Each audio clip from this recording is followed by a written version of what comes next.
Hi, and welcome to Desert Snow Gecko. I've had a couple of people ask me specific questions about breeding mealworms on a large-scale basis to be self-sufficient. So this is a quick video. First, I thought it would be best to show you the stages of life. So first, they're an egg, and then like a microscopic mealworm, which you can't really see. But they eventually, after about 6 weeks of hatching, turn into a mealworm. And then about 2 weeks or so after this 1-inch standard size, they turn into these, which are the pupae. And you can tell if it's a good pupa by squeezing it and it'll wiggle. And then they're in that stage for about 4 weeks, and then they turn into a beetle. Now, all of the week time frames are extremely dependent upon how much they're fed and temperature. So if they're kept cold, like for instance when you get mealworms and you put them in the refrigerator, they slow down and just stay mealworms for ages. If you keep them in a warm room like your laundry room, then everything is accelerated. So you just have to bear that in mind. But you want to make sure that they don't get too hot, because if they get too hot, they croak. And also, if you keep them in your fridge and you get them too cold, they croak then too.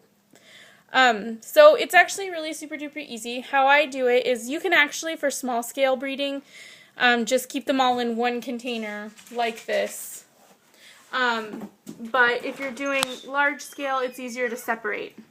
So beetles go in the beetle box over here where they breed, and then in the bottom is a small amount of wheat bran, which once a week we empty out into a container like so, and it just basically looks like a bunch of wheat bran, but honestly there's little teeny tiny eggs and mealworms inside here. And oop, look, there's a beetle. So beetle goes in the beetle box. And so then you just feed this drawer that looks like it has nothing in it, and we feed them. Generally I do a mixture of carrot and potato. Some breeders say do only potato, some only do carrot. I find that doing a half and half ratio makes for a better bug. All carrot, they're too firm, and I don't know, they're orange inside and it seems like they might be too fibrous. Only potato, and they're too fat and starchy and they don't wiggle a lot. But if you do a half and half mixture, it seems to be a good bug. I was just in a hurry to make a video, so I didn't slice up any potatoes, so that's why only the carrots. So that's a newborn beetle, or a newborn bug box. This box here is more mature, so this is one that we'll be harvesting from. And then what I do with the pupae is I usually just pop them in a little hole in one of the egg crates and leave them alone. If you have too many beetles, though, they will eat your pupae. So moving along, because I only can upload a certain amount, I put the wheat bran in there, and usually the egg cartons, and that's just so they have something to crawl on and they don't get too hot. I use something like this from Walmart.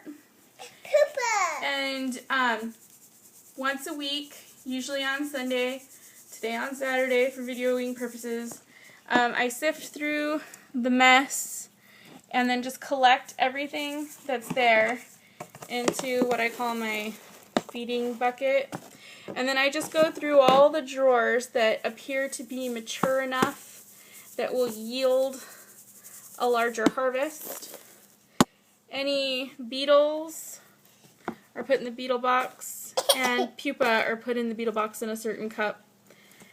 And it's really, really super duper easy. We can, if we're trying, we can churn out quite a bit.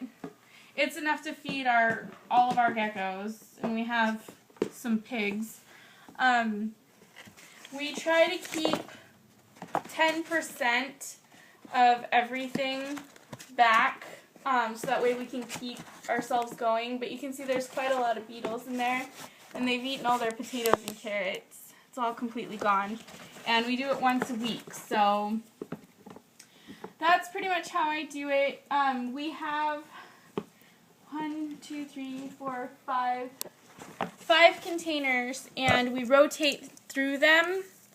And so it's about a 5-week process from a newborn drawer all the way until you get to this stage where it's like the standard 1-inch mealworm. So that's how we do it. It works out pretty well. Any comments or questions, definitely email us or contact us on Facebook. Anyway, thanks so much, and we're going to be making a couple more videos, so see you in a few minutes.